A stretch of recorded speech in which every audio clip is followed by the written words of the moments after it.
নমস্কার বন্ধুরা, astrology by Ramprasad চ্যানেলে আপনাদের স্বাগত জানাই। আশা করি আপনারা ভালো আছেন। আগের দিনে আপনাদেরকে দেখিয়েছিলাম পদার্থ হিসাবে যে রাশির চরিত্র হয়, সেই চরিত্র দেখিয়েছিলাম আপনাদেরকে। আজকে দেখাবো শক্তি হিসাবে বিচার। আজকে দেখাবো চরিত্র হিসাবে যে বিচারটা হয়, তো সেই বিচারটা আপনাদেরকে আজকে দেখাবো। যে যার কুষ্টি ঠিকুঞ্জি খুলে বসুন, ওই ছকটার দিকে খেয়াল করুন এবং আমার ছকটার দিকে তাকিয়ে দেখুন।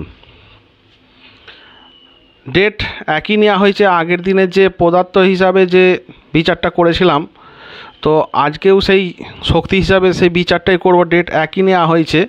যদি বলেন আপনারা অন্য ডেট নিতে, তা আপনারা পাঠাবেন টাইম, ডেট আমি ঠিক বলে দেব। অবশ্যই কমেন্ট করবেন, মেসেজে পাঠাবেন, আমি ঠিক বিচার করে আপনাদেরকে বলে দেব।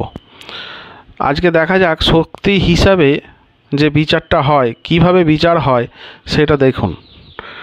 তো আমরা আগের দিনে আমি বলেছি যে লগ্ন, রবি এবং চন্দ্র, লগ্ন, রবি, চন্দ্র, এই তিনটেকেই নিতে হবে। তাহলে লগ্ন শক্তি হিসাবে কি কি হয়? শক্তি হিসাবে হয় হচ্ছে চর, স্থির, দৈত্য, চর, স্থির, দৈত্য, চর, স্থির, দৈত্য, চর, স্থির, দৈত্য। এগুলো হচ্ছে ঘর। এটা চরের ঘর, এটা স্থিরের ঘর, এটা দৈত্যর ঘর। তাহলে লগ্ন কোথায় আছে? চর রাশিতে আছে। লগ্ন আছে চর রাশিতে। এবার দেখতে হবে রবি কোথায় আছে। চর, স্থির, দৈত্য, চর, স্থির, দৈত্য, চর, আবার চর পেয়েছি। চন্দ্র কোথায় আছে?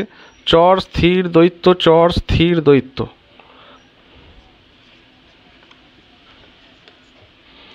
তাহলে দেখা যাচ্ছে এখানে লগ্ন চর, রবি চর, তাহলে দুটো আমরা চর পেয়েছি।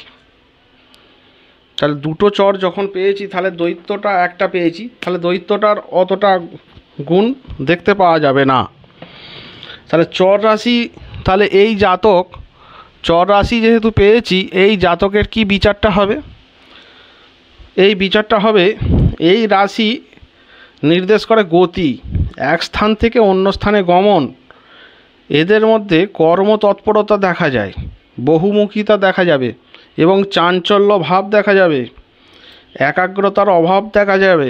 এরা হঠকারিতা করতে ভালোবাসে এবং হঠকারিতাও হবে, যে কোনো কাজে হঠকারিতা দেখা যাবে।